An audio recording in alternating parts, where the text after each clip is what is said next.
안녕하세요. 오늘은 이진트리의 개념에 대해서 알아보고 특성 그리고 이진트리의 종류에 대해서 알아보겠습니다. 이진트리란 이 두 가지 조건을 갖춘 트리를 이진트리라고 합니다. 차수가 2인 트리, 이것의 의미는 최대 자식의 개수가 2개라는 얘기이죠. 그런데 자식의 개수가 그냥 2개이기만 하면 안 되고 반드시 왼쪽 자식과 오른쪽 자식을 구분하는 트리입니다. 즉 어떤 트리가 있는데 루트노드는 양쪽의 자식을 구분했어요. 그런데 왼쪽 자식이 왼쪽인지 오른쪽인지 구분이 안 되는 자식을 가지고 있습니다. 그러면 이러한 형태 때문에 이진트리가 아니게 되는 것입니다. 그리고 왼쪽 자식과 오른쪽 자식을 구분한다는 이 특성 때문에 이러한 조건이 생겼습니다. 공백 노드도 자식 노드로 취급한다. 이 트리의 경우 A의 왼쪽 자식 노드는 공백 노드가 되었습니다.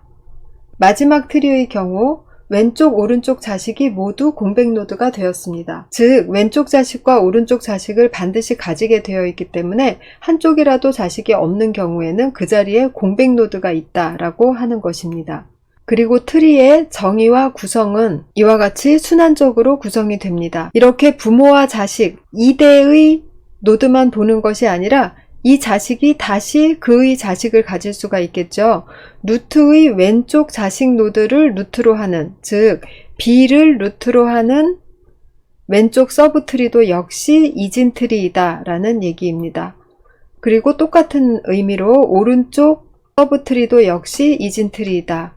이렇게 밑으로 쭉쭉 뻗어나가는 이 규칙을 가지면서 차수가 2이면서 왼쪽 오른쪽 자식을 구분한다라는 규칙을 가지면서 밑으로 쭉 순환적으로 뻗어나간 모양을 이진트리라고 합니다. 이것으로써 이진트리란 무엇인가 배웠고요. 다음은 이진트리의 특성을 보도록 하겠습니다. 가장 먼저 나온 것은 노드가 1개인 이진트리는 항상 간선이 n-1개이다 라고 했어요. 이것은 각 노드가 부모로부터 자신에게로 이어진 간선을 포함하고 있다고 생각을 해보시면 모든 노드가 부모로부터 자기한테로 이어진 간선 하나씩을 가지고 있습니다. 루트 노드만 빼고요. 그래서 루트 노드를 뺀 n-1개의 간선을 가지고 있다라고 할 수 있겠죠. 다음 특성은 높이가 h인 이진트리가 가질 수 있는 노드 개수는 최대 얼마, 최소 얼마인가를 얘기하는 것입니다. 높이를 h라고 했을 때 h0에는 루트 노드 하나가 있고 레벨 2까지 그려보도록 하겠습니다. 이러면 0번째 레벨, 1번째 레벨, 2번째 레벨에 각각 노드 수가 몇 개씩 쌓여 있는지 보도록 하겠습니다. 0번째 레벨에는 노드 수 1개, 1번째 레벨에는 2개가 보태져서 3개, 2번째 레벨에는 4개가 보태져서 7개 이렇게 있습니다. 그러면 이 137이라는 숫자는 어떻게 표현할 수 있나요? 1이라는 것은 2의 1승 마이너스 1이죠. 2의 1승은 2죠. 2의 2승 마이너스 1이죠. 2의 2승은 4니까 4 마이너스 1이 8 마이너스 1이죠. 8, 즉 2의 3승 마이너스 1이죠. 그래서 여기 2의 몇 승인지 이 부분을 보시면 h가 0일 때는 1승, h가 1일 때는 2승, h가 2일 때는 3승 이렇게 나오는 것을 보실 수 있습니다. 그러면 누적 노드 수는 2의 h 플러스 1승 빼기 1개, 이것이 h라는 높이를 가진 트리가 가질 수 있는 최대 노드 수가 되겠습니다. 그리고 최소 노드 수라는 거는 h 플러스 1개이죠. h가 0일 때는 노드 1개 가지고 h가 1일 때는 노드 2개 가지고 이런 식으로 해서 h 플러스 1개만 가진다는 것을 알 수 있습니다. 다음은 차수가 0, 1, 2개인 노드의 개수를 각각 n0, n1, n2라 할 때 n2 플러스 1은 n0다. 이것은 차수가 2인 노드의 개수 더하기 1개는 차수가 0인 노드의 개수, 즉 단말 노드의 개수이다 라는 것인데요. 이것은 이진트리의 모든 브랜치, 간선의 개수 더하기 1이 전체 노드의 개수이죠. 이것은 여기에서 나온 얘기죠. 전체 간선의 개수 에 1개를 더하면 전체 노드의 개수입니다. 그럼 이쪽에 전체 노드의 개수를 뭐라고 표현하냐 하면 n0 더하기 n1 더하기 n2라고 표현할 거예요. 즉 차수가 0인 노드의 수, 1인 노드의 수, 2인 노드의 수 다 합하면 전체 노드의 개수가 될 겁니다.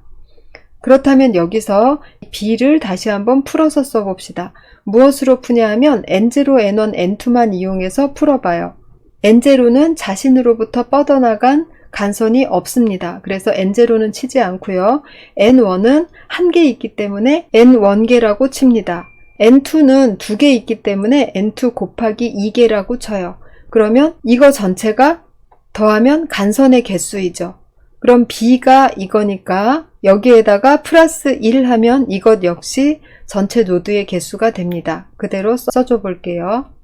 n1 더하기 n2 곱하기 2 더하기 이렇게 썼습니다. 그러면 이쪽 식과 이쪽 식을 서로 정리하면 n1 지우고 n2 지우고 하면은 n0는 n2 더하기 1이라는 것을 알 수 있습니다. 식만 봤을 때는 얼핏 생각이 나지 않는 것이기 때문에 한번 해봤고요. 알게 된 다음부터는 이대로 이용을 하시면 되겠습니다. 다음은 이진트리의 종류에 대해서 알아보겠습니다. 종류에는 세 가지가 있는데요. 편향 이진트리라는 것은 모든 노드가 한쪽 방향의 자식 노드만 가지는 것입니다. 즉 왼쪽 자식 노드만 가진다 라고 할 때는 이런 모양이 되겠고요. 오른쪽 자식 노드만 가진다 라고 할 때는 이런 모양이 될 것입니다. 그리고 포화 이진트리는 각 레벨마다 자신이 가질 수 있는 최대 개수의 노드를 가지는 이진트리를 말합니다. 깊이가 2일 때 노드 개수가 7인 이런 트리가 포화 이진트리가 되겠습니다. 그러면 완전 이진트리를 배우기 위해서는 이 포화 이진트리 상태에서 노드 자리에 번호 매기기를 해야 됩니다. 하는 방법은 위에서부터 아래로 같은 레벨에서는 왼쪽부터 오른쪽으로 움직이면 되겠습니다. 그리고 시작은 1번부터 시작합니다. 그래서 루트 노드에 1번을 주고 밑으로 내려와서 왼쪽에서 오른쪽으로 가면서 2번, 3번을 줍니다. 밑으로 내려와서 왼쪽에서 오른쪽으로 이동하면서 4, 5, 6, 7번을 줍니다. 이렇게 노드 번호 매기기를 해놓습니다. 그럼 이제 완전 이진트리를 이해할 수 있게 되었는데요. 완전 이진트리란 n개의 노드가 있을 때 1번부터 n번까지 노드 자리 번호 매기기 상에서 빠진 번호가 없는 경우에 완전 이진트리라고 합니다. 그럼 이 중에서 이 노드가 없다고 생각해 봅시다. 그러면 이것은 완전 이진트리가 아닌 거예요. 왜냐하면 5번이 빠지고 그 다음에 6번이 있기 때문에 완전이 아니죠. 그런데 6번, 7번 노드가 다 없습니다. 1, 2, 3, 4번만 가지고 있어요. 그러면 이것은 현재 상태는 완전 이진트리이죠. 그럼 완전 이진트리인 상태를 유지하면서 노드를 한 개 추가한다 라고 할 때 들어갈 수 있는 자리가 딱 하나밖에 없죠. 5번 자리밖에 없습니다. 그래서 완전 이진트리의 형태를 유지하면서 노드를 추가할 수 있는 자리는 하나밖에 없다라는 것을 알아두도록 합시다. 완전 이진트리라는 개념은 이진트리를 배열로도 구현하고 연결 리스트로도 구현할 텐데 그 중에서 배열로 구현할 때 아주 유용하게 사용됩니다. 그래서 노드 자리 번호 매기기 완전 이진트리의 개념을 잘 이해하고 계시기 바랍니다. 여기서 마지막으로 한 가지 유의사항을 말씀드리면 번호 매기기라는 것은 노드의 번호를 매기는 것이 아니고 자리의 번호를 매기는 것입니다. 즉 여기 5번 자리에 노드가 없어지면 여기에 노드가 있다고 해도 이 노드는 5번 노드가 되는 것이 아니라 그대로 이 자리대로 6번 노드가 되는 것입니다. 5번 노드는 없는 것이고요. 그래서 번호 매기기는 노드에 매기는 것이 아니라 자리에 매기는 것이다 라는 것을 유의하세요.